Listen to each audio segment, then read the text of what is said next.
Nandamuri, mega ఈ కుటుంబాల మధ్యన ఉన్నటువంటి విభేదం అంటే కుటుంబాలకు వ్యక్తిగతంగా విభేదాలు లేదు. కానీ వాళ్ళకి సినిమా స్టార్స్‌గా వచ్చినటువంటి ఇమేజ్ కారణంగా ఒక ఇగోస్ ఎవరు గొప్ప అన్నటువంటిది. వాళ్ళ వెనకాల ఉన్నటువంటి అభిమానులు వాళ్ళు మరింతగా తీసుకురావడంతో అది సుదీర్ఘకాలం పాటు ఒక వార్ లాగానే నడిచింది.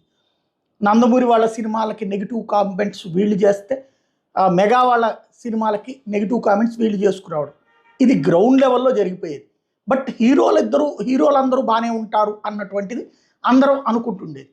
అయితే అది తెర మీద స్క్రీన్ ముందును ఎవరైనా అనుకున్నప్పుడు తప్పించి తెర వెనకాల ఇలాగే ఉంటాయి వాళ్ళ ఈగోస్ అనడానికి సజీవ సాక్ష్యం ఇవాళ అసెంబ్లీ వేదికగా ప్రారంభమై పతాక స్థాయికి చేరినటువంటి వాదం. అసెంబ్లీలో తను చంద్రబాబు గారి భక్తుడిని నిరూపించుకోవడానికో లేదంటే జగన్ అంటే ద్వేషమని నిరూపించుకోవడానికో